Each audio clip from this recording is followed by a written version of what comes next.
Housing society develop करना एक बड़ा प्रोजेक्ट है। अगर आप 10,000 20,000 कनाल के ऊपर कोई हाउसिंग सोसाइटी डेवलप करने जा रहे हैं तो ना ही वो हाउसिंग सोसाइटी डेवलप होती है और ना ही आपको कुछ बचेगा उसकी वजह।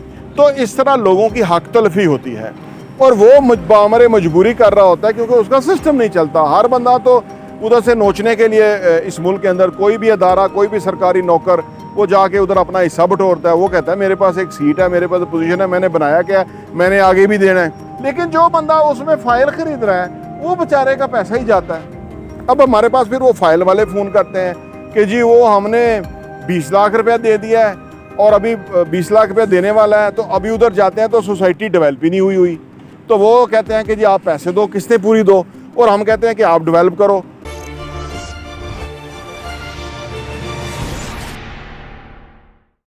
अस्सलाम वालेकुम रहमतुल्लाहि व बरकातहू। मेरा नाम अहमद अकील है, आप देख रहे हैं प्रॉपर्टी विजन टीवी।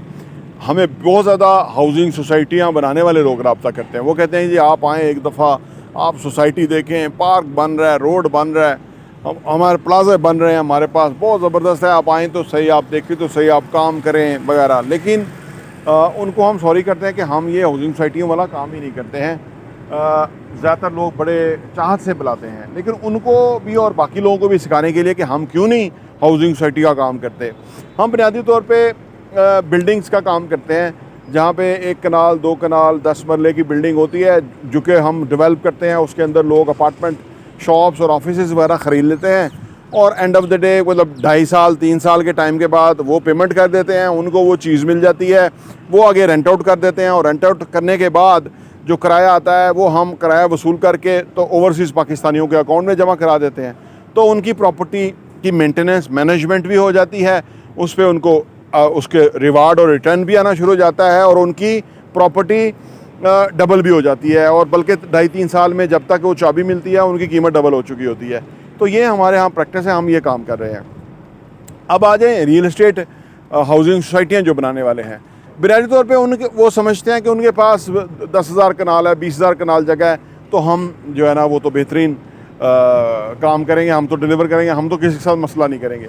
लेकिन बात यह है कि वो एक बड़ा प्रोजेक्ट है। हाउसिंग सोसाइटी डेवलप करना एक बड़ा प्रोजेक्ट है। अगर आप 10,000 20,000 कनाल के ऊपर कोई हाउसिंग सोसाइटी डेवलप करने जा रहे हैं तो ना ही वो हाउसिंग सोसाइटी डेवलप होती है और ना ही आपको कुछ बचेगा।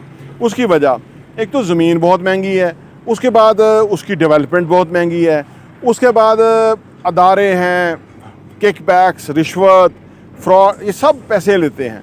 जब इतने सारे ख़र्चे वो 10,000 कनाल या 20,000 कनाल वाला उधर से ही निकालता है, तो उसके बाद वो क्या करता है, वो ये करता है कि अगर फ़र्ज़ को 10,000 कनाल की फ़ाइलें बननी थी 5,000 तो वो 15,000 बना के बेच देता है। 10,000 ज़्यादा फ़ाइलें बेच देता है। वो 15,000 को डिलीवर नहीं करके देता, 5,000 को करने की कोशिश करता है और 10,000 बेच चुका होता है। उसके बाद फिर कहीं उसको पैसे की ज़रूरत पड़ जाती है तो वो 5,000 फाइलें और प्रिंट करके और बेच देता है। तो इस तरह लोगों की हक तलफी होती है और वो बामरे मजबूरी कर रहा होता है क्योंकि उसका सिस्टम नहीं चलता। हर बंदा तो उधर से नोचने के लिए इस मुल्क के अंदर कोई भी अदारा, कोई भी सरकारी नौकर वो जाके उधर अपना हिस्सा बटोरता है। वो कहता है मेरे पास एक सीट है, मेरे पास पोजीशन है, मैंने बनाया क्या है, मैंने आगे भी देना है, ठीक है ना। तो वो सारों का हराम लग जाता है। वो हराम जो दे रहा है या ले रहा है वो तो चलो हराम खा रहा है और दे रहा है, वो तो चलो अल्लाह माफ़ करे, उसको तो आखिरत भूली है। लेकिन जो बंदा उसमें फ़ाइल ख़रीद रहा है वो बेचारे का पैसा ही जाता है। अब हमारे पास फिर वो फ़ाइल वाले फ़ोन करते हैं कि जी वो हमने 20 लाख रुपया दे दिया है और अभी 20 लाख रुपया देने वाला है, तो अभी उधर जाते हैं तो सोसाइटी डेवलप ही नहीं हुई। तो वो कहते हैं कि जी आप पैसे दो, किस्तें पूरी दो, और हम कहते हैं कि आप डेवलप करो। तो वो कह रहा है कि आप पूछ नहीं सकते, हम डेवलप करेंगे जब आप पैसे देंगे। तो मामला बहुत उलझाव का शिकार हो जाता है। किसी भी काम में अगर आप सोचते हैं ना कि जिसके साथ आपकी डील है, कमिटमेंट है, वो पूरी नहीं कर सकते, कभी वो काम ना कीजिए, खुदारा वो काम ना कीजिए। उसकी वजह है कि ज़िंदगी मुख्तसर है। इसके अंदर आप अगर ईमानदारी के साथ जो काम कर रहे हैं वो करेंगे ना, पैसा भी आएगा, सुकून और इत्मीनान और चैन भी आएगा, और सबसे बढ़ के गैबी दुआएँ भी आएंगी, तो वो काम कामयाब होगा। इसलिए ये हाउसिंग सोसाइटी कोई कामयाब नहीं हुई है। इसलिए अगर वो कुछ बना भी रहे हैं तो फिर ये देखें कि अगर फर्ज करो उन्होंने कोई 100 घर आबाद भी कर दिया है तो वो 1 लाख फाइलें बेची हुई हैं, उन फाइलों को ऑडिट कौन करेगा? वो सरकारी नौकर जो वहाँ से रिश्वत बटोर के लेके जाता है, वो ऑडिट करेगा उनका।